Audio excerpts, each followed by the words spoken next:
This is a very quick response to Edenscancer, the video response he made to my video on, I can't remember the title of it. It was something like, how much would you charge for a filthy Sanchez?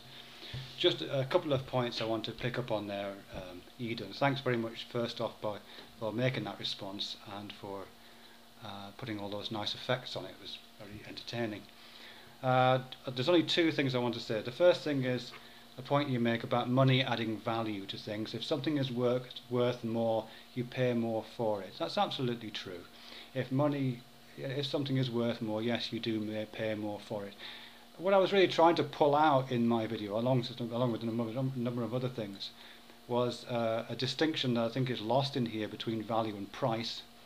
And what you're talking about is price, and what I was trying to pull out was value. If I failed in that, I accept that. But this thing about if something is worth more, you pay more for it.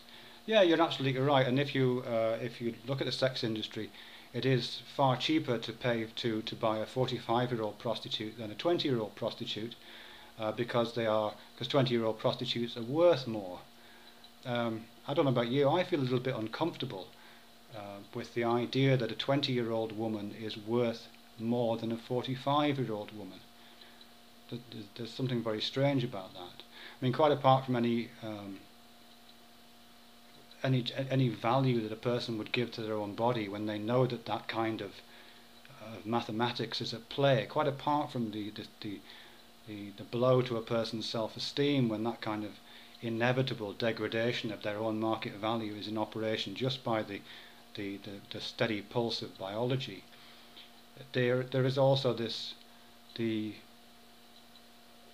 I mean, just think how that works out. I mean, sports people have a similar kind of thing. If you're a footballer or, I don't know, an athlete of any kind, you're basically burnt out at 35.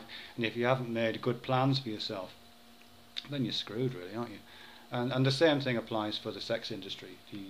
There's very little demand for aging prostitutes, as I'm sure anybody will tell you.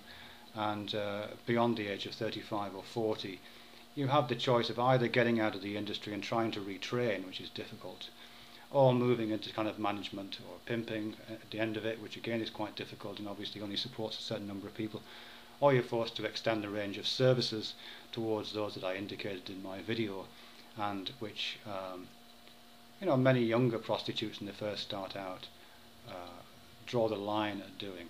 What tends to happen is, as your market value decreases because of your aging body, you tend to push back the line of services that you're willing to offer. I don't know about you, but I feel a little bit uncomfortable about that. The second one I just want to pick up on is this question: do I have a daughter, and would I kill her to save a quarter of the population of the planet? Something like that, you asked me.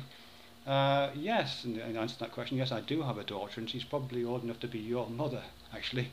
And would I kill her to save a quarter of the planet? No, I wouldn't. I would, rightly or wrongly, and I know it's wrongly, but I would still do it, I would let a quarter of the planet die in flames to save the life of my daughter. And if my daughter was a prostitute, I would support her in all ways I could. But I would at the same time be aware that many people regard, most people, not myself, I have to say, many people regard prostitution and sex work generally as a dreadful crime. And if you want to look at the comments on the video that you're responding to here, Edenscancer, you'll notice that on at least 6 occasions in the comments, being a prostitute has been compared to cleaning out a toilet.